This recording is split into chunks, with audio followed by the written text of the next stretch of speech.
e por que escolher os MD Codes como sistemática de preenchimento facial com ácido hialurônico. Para quem não me conhece, eu quero te dar as boas-vindas. Eu me chamo Leonardo de Deus Melo, médico, cirurgião geral, pós-graduado em dermatologia e em medicina estética, professor tanto de cirurgia geral na graduação, quanto de dermatologia estética numa pós-graduação em dermatologia e um eterno estudante e amante do assunto. Para quem já é meu fiel escudeiro, minha gratidão pelos crescentes números desse, que sem dúvida alguma já é um dos maiores canais médicos no nicho da cosmetria no YouTube. Mas sem mais enrolação, sem mais delongas, vamos juntos conversar de forma prática por que eu cada vez mais entendo que a melhor maneira de organizar o raciocínio em relação ao preenchimento facial é de fato à luz dos MD Codes.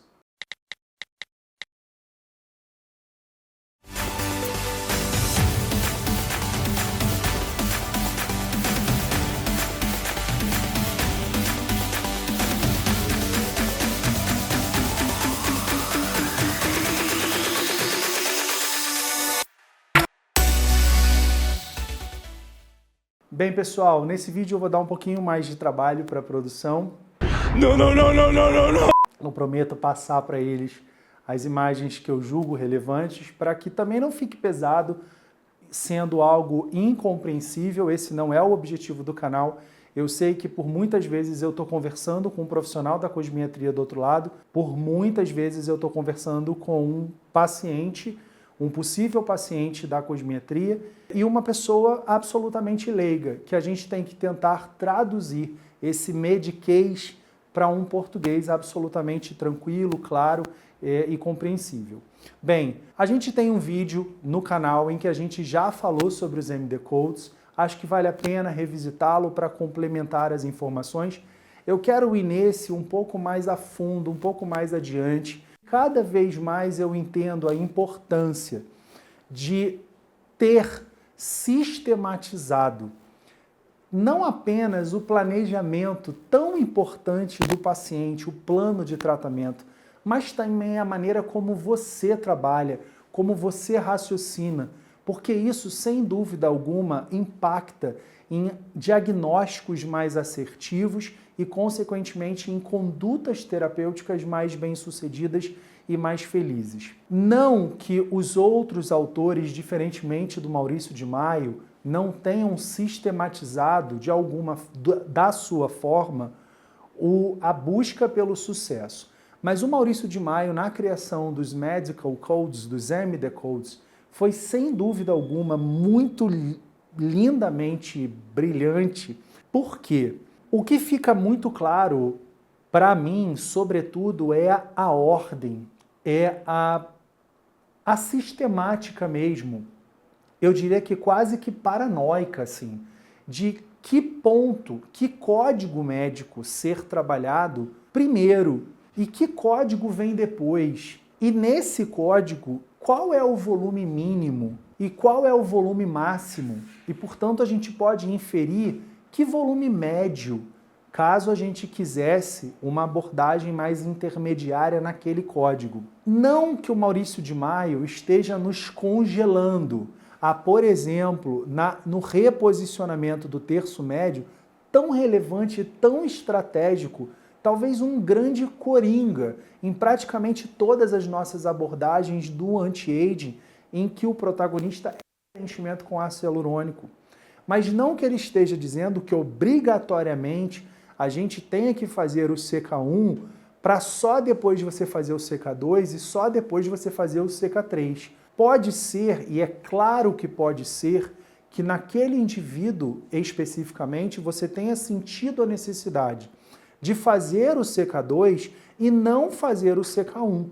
Mas o que ele certamente quer passar de mensagem é que não faz sentido que você pense na remodelação de uma área sem ter trabalhado uma primeira que exerce efeito indireto sobre ela. Eu vou explicar o que eu estou querendo dizer. De novo, falando sobre CK1, CK2 e CK3, que a gente sabe que tem um impacto indireto no reposicionamento tecidual do terço médio e, consequentemente, na atenuação do tão famigerado bigode chinês que a todos nós muito incomoda. Que nos MD Codes a gente chama NL1, NL2 e NL3.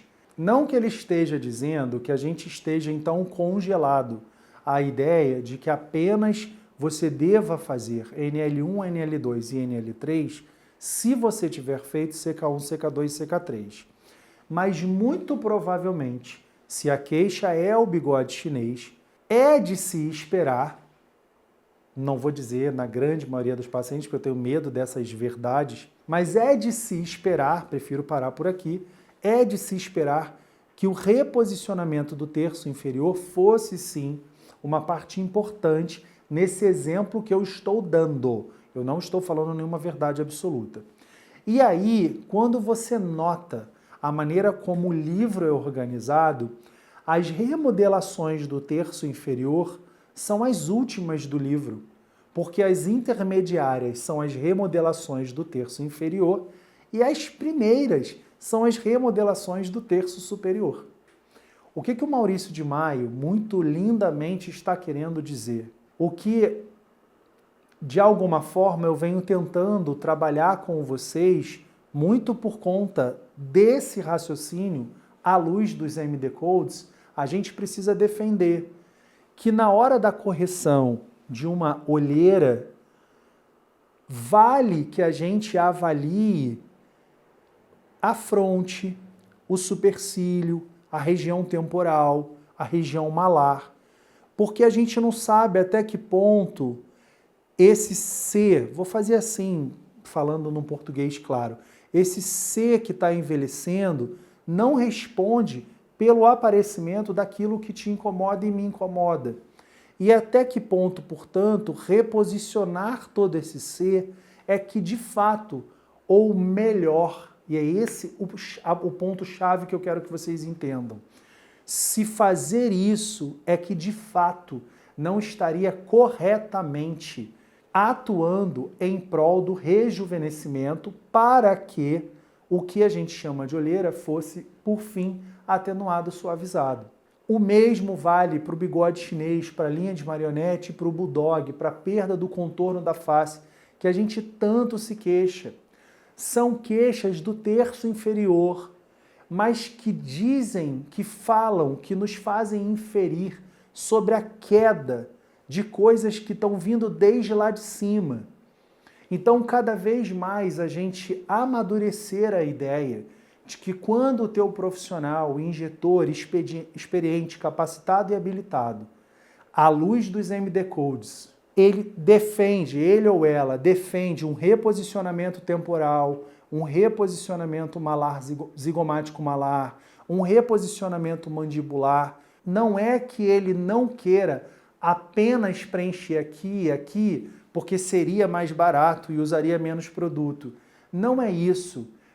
Porque esse olhar é um olhar até maldoso sobre o exercício da cosmetria responsável. É claro que quando eu reposiciono todos esses tecidos e essas unidades cosméticas da face, a fim de corrigir uma condição inestética que parece simples, eu gasto mais produto sim. Mas é porque, à luz dos MD Codes, eu tenho a certeza que colocar só um pouquinho de ácido hialurônico aqui, deixando tudo isso ainda desabado, não vai resolver. Entrar com uma microcânula e ir direto lá no que a gente chama de olheira e corrigir a olheira sem reposicionar o que está fazendo com que a olheira aconteça, não é correto. E aí é o famoso o mais barato que não funciona, o mais barato que não dá certo. Eu espero ter conseguido ser feliz nos meus exemplos e ter reforçado com vocês a ideia de que os MD Codes são, cada vez mais para mim, uma sistemática norteadora no assunto preenchimento da face, que pelo menos para mim, cada vez mais se torna quase que uma verdade, assim, uma atitude mandatória se naquele plano terapêutico falaremos, utilizaremos dos nossos famosos ácidos hialurônicos. Eu não quero com esse vídeo dizer que usar dos MD Codes é a única estratégia bem-sucedida de preenchimento global da face. Eu acho que quanto mais a gente se alimenta nos congressos, nos meetings, nas masterclasses, nos workshops, de pílulas, né, que vários colegas brilhantes nos trazem, a gente tem sim a tendência absolutamente salutar de ir unindo essas experiências e polindo cada vez mais a nossa. Eles estão lá, inclusive, entregando as suas experiências práticas de modo a nos tornar cada vez maiores e melhores. Esse é o grande barato nos encontros de uma comunidade científica. Mas se eu posso, e de alguma forma até devo, me posicionar no meu canal, eu espero ter essa liberdade pelo menos aqui, eu gostaria de dividir com vocês que cada vez mais, na minha opinião, os MD Codes são sim, para mim, uma das melhores sistemáticas, talvez por eu ser cirurgião geral antes de um pós-graduado em dermatologia e medicina estética e achar tão importante o olhar cirúrgico, a sistemática cirúrgica para um procedimento que tem natureza anestésico-cirúrgica, como é o preenchimento global da face. Queria deixar essa mensagem com vocês para, de alguma forma, enriquecer vocês sobre como eu penso, o que eu acredito, porque eu sei que alguns de vocês acham isso importante. Quando vêm a mim pela primeira vez e já me dizem conhecer de anos do canal, já vem inclusive sabendo como o Dr. Leonardo pensa, e eu achei que essa troca fosse interessante para o nosso crescimento. Pessoal, obrigado pela audiência, especialmente para você que chega comigo até o último minuto. Reter a atenção de vocês por tanto tempo não é uma tarefa fácil, por isso eu preciso agradecer por todo esse dispêndio de tempo e de energia e de carinho. Beijo grande, até semana que vem e juízo com a pele.